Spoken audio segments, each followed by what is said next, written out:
ఇప్పటిదాకా మీరందరూ కూడా పోరాటం చేస్తామని చెప్పారు, అవునా? పోరాటం ఎవరితోటి? మీ శత్రువు ఎవడు? అది కాదు, మీ శత్రువు ఎవడు? నో, నువ్వు పోరాటం చేయాలంటే నీ శత్రువు ఎవడో తెలవాలి కదా. మనం ఒక పోరాటం చేయాలంటే శత్రువు ఎక్కడున్నాడో ఫస్ట్ వాడిని ఫైండ్ అవుట్ చేయాలి. ఇక్కడ మరి ఈ ఈడబ్ల్యూఎస్ కోటా అనేటువంటి పోరాటం ఏదైతే ఉందో ఇక్కడ శత్రువు ఎవడు అనేది మనం ఫైండ్ అవుట్ చేస్తే మీకు ఒక లెక్క వస్తుంది. దాంట్లో EWS quota 103rd constitutional amendment ద్వారా మన దగ్గర తీసుకొచ్చారు. 10% రిజర్వేషన్, 10% రిజర్వేషన్ అప్ టు 10% అని చెప్పారు. Not 10%, up to 10% EWS quota ద్వారా రిజర్వేషన్ ఇవ్వచ్చు అనేటువంటి మాట భారత పార్లమెంట్ చెప్పింది. మరి తెలంగాణ రాష్ట్రంలో అప్పర్ క్యాస్ట్ జనాభా ఎంత? కొన్ని లెక్కల ప్రకారం 6.98%. 6.98% అనేది ఒక లెక్క, అంతకు మించి కూడా ఉండరు.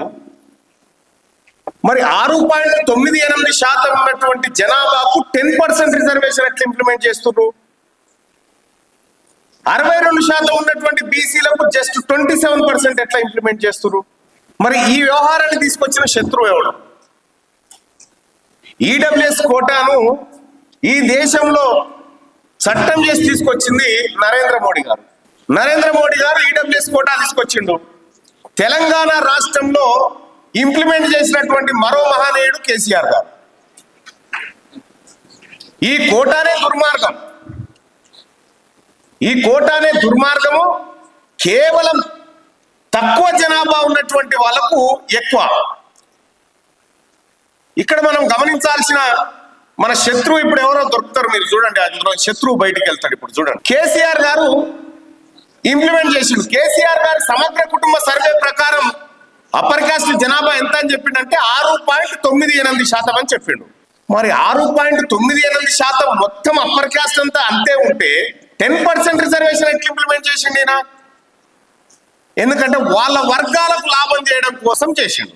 ఇప్పుడు కాంగ్రెస్ పార్టీ ప్రభుత్వం కులగణన చేసింది, చేసినట్టు చెప్తుంది, చేసింది అనుకుందాం.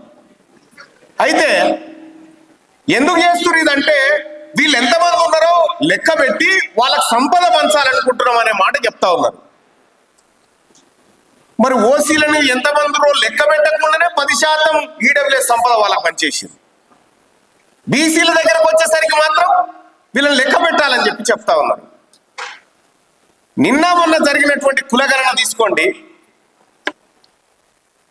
ఇప్పుడే సోదరుడు అనిల్ అన్న చెప్తా ఉన్నాడు, చాలా అద్భుతమైన సర్వే జరిగింది అని. 2011లో క్యాస్ట్ సెన్సస్ జరిగింది. క్యాస్ట్ సెన్సస్ కాదు, ఖాళీ సెన్సస్ జరిగింది. 2011లో యూపీఏ ప్రభుత్వం సెన్సస్ చేసింది. అప్పుడు తెలంగాణ ప్రాంతంలో ఎంతమంది ముస్లింలు ఉన్నారని చెప్పిందంటే ఆ సర్వే ప్రకారం ముస్లిమ్స్ 44,61,566 మంది ముస్లిమ్స్ ఉన్నట్టు. ఒకసారి వీలైతే మీరు రాసుకోండి, ఇక్కడ చాలా మంచి లాజిక్ దొరుకుతుంది మీకు. 44,61,566 మంది ముస్లిమ్స్ తెలంగాణ ప్రాంతంలో ఉన్నారని 2011లో భారత ప్రభుత్వం సెన్సస్ లో చెప్పింది.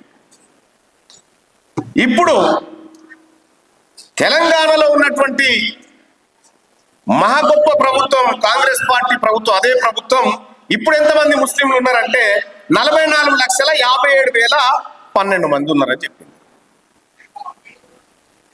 ఈ మధ్యలో కేసీఆర్ సర్వే కూడా ఏం అక్కర్లేదు.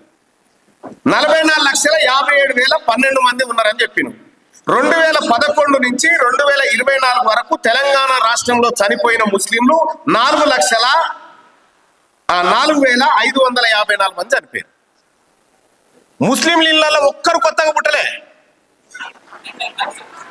ముస్లింల ఇళ్లలో ఒక్కరు కూడా పుట్టలే.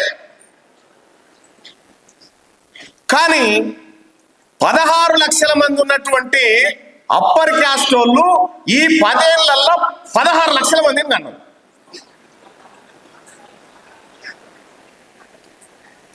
16 లక్షల మందికి జన్మనిచ్చిన వాళ్ళు ముస్లిం లీలలో ఒక్కరు పుట్టలే. ఈ సర్వే ద్వారా బయటపడ్డ లెక్క ఇది. ఒక్కసారి సప్పట్లు కొట్రి. ఎంత అద్భుతమైన సర్వే, ఎంత అద్భుతమైన సర్వే. మరి ఎందుకు జరిగింది ఇదంతా? మీకు తెలిసిన ముస్లింలకు ఎవరైనా పిల్లలు పుట్టిరా? ఉన్నారా బాయ్ సాబ్? మరి ఎటు పోయారు వీళ్ళు? అంటే ఇక్కడ కీలకమైన పాయింట్, మరి శత్రువుని తీయాలి కదా మనం. మన శత్రువు ఎవడనేది తీయాలి కదా. ఇప్పుడు తీసుకుందాం. మరి మళ్ళా అప్పర్ కాస్ట్ వాళ్ళకి ఈ 14 ఏళ్లలో 15 లక్షల మంది పుట్టిర్రు. 44 లక్షల మంది ఉన్నటువంటి ముస్లింలకు కొత్తగా పుట్టకపోగా ఉన్నోళ్ళ దాంట్లోకి 5,000 మంది చనిపోయారు. ఇప్పుడు ఈ ఈడబ్ల్యూఎస్ కోటా ఉంది చూసిరా. తెలంగాణ రాష్ట్రంలో 6.98% మంది ఓసీలు ఉన్నారని కేసీఆర్ చెప్పిండు. మరి 6.98%లోనికి 10% రిజర్వేషన్ ఎట్లా అమలు చేస్తామని చెప్పి మనం క్వశ్చన్ చేస్తున్నాం కదా. అచ్చా మాది 6.98 అంటురా, దీన్ని 15 చేస్తాం అని ఈ దాని ద్వారా 15 చేసి పెట్టింది. ఇప్పుడు సమగ్ర కుటుంబ సర్వే ద్వారా. ఇక్కడ శత్రువు ఎవరిగా? ఎవరి శత్రువు భాయ్సాబ్? అగో ఆ శత్రువు మీద మనం పోరాటం చేయాలి. శత్రువు ఎవడో దొరికిండు కదా, శత్రువు ఎక్కడో దొరికిపోయింది కదా. శత్రువు ఎక్కడున్నాడో దొరికిపోయింది కాబట్టి ఆ శత్రువు మీద పోరాటం చేయాలి. ఇలా 42% రిజర్వేషన్ బీసీలకు ఇవ్వాలనేది రాహుల్ గాంధీ గారి ఆలోచన, మంచి ఆలోచన. 42% రిజర్వేషన్ ఇవ్వాలి అంటే లోకల్ బాడీస్ విద్యా ఉద్యోగాలలో ఇవ్వాలంటే మనం ఇక్కడ అసెంబ్లీలో తీర్మానం చేస్తాం, చట్టం చేస్తాం, కేంద్రానికి పంపుతాం. కేంద్రం కూడా ఈ 42% రిజర్వేషన్ కు అంగీకరిస్తూ చట్టం చేయడం, దాన్ని 9th షెడ్యూల్లో పెట్టడం, తద్వారా మనకు ఆ రిజర్వేషన్ రావడం. ఇది ప్రాసెస్. ఒక ఆయన భారతీయ జనతా పార్టీ ఆయన ఏమంటుండు, మేము దాన్ని చట్టం కానీ అడ్డుకుంటామని చెప్తా ఉన్నాడు. ఇంకొక ఆయన ఏమంటా ఉన్నాడు, మేము కోర్టుకు పోతామంటా ఉన్నాడు. కానీ కాంగ్రెస్ పార్టీ విధానం ఏంది? బీసీలకు సమాన వాటా హక్కులు పంచాలి, వాళ్ళకి పదవులు పంచాలనుకుంటున్నామని చెప్తా ఉన్నారు కదా. ఇప్పుడు 4 ఎమ్మెల్సీ స్థానాలు ఖాళీ అయినాయి. ఆ 4 50% 60% ఉన్నటువంటి బీసీలకు 2 ఎమ్మెల్సీ ఇయ్యంగా నరేంద్ర మోడీ కూడా అడ్డుకోడు. ఇప్పుడు నరేంద్ర మోడీ గారు అడ్డుకోవడానికి ఛాన్సే లేదు. రెండు వాళ్ళ వాటా ప్రకారం మేము సామాజిక న్యాయం కాంగ్రెస్ పార్టీ విధానం కాబట్టి 2 ఎమ్మెల్సీలు కాంగ్రెస్లకు ఇస్తున్నాము, కాంగ్రెస్ లో బీసీలకు ఇస్తున్నామని అంటే ఎవరైనా అడ్డుకుంటారా? నీ దగ్గర ఉన్నదానికేమో ఇయ్యవు, ఒంటె పెదవులకు నక్కాశ పడ్డట్టుగా అక్కడ కోర్టుల కేసుల ద్వారా చట్టాల ద్వారా ఆగిపోయేటువంటి 42% రిజర్వేషన్ వీళ్ళు తెచ్చిస్తారట. మనకు నేను ఒకటి చెప్తా ఉన్నా, వాళ్ళు అడ్డుకున్నారని మాకు చెప్పకు. ఆమరణ నిరాహార దీక్ష చేయి బీసీల కోసం. రేవంత్ రెడ్డి గారు ఆమరణ నిరాహార దీక్ష జంతర్ మంతర్ కాడ చేయి.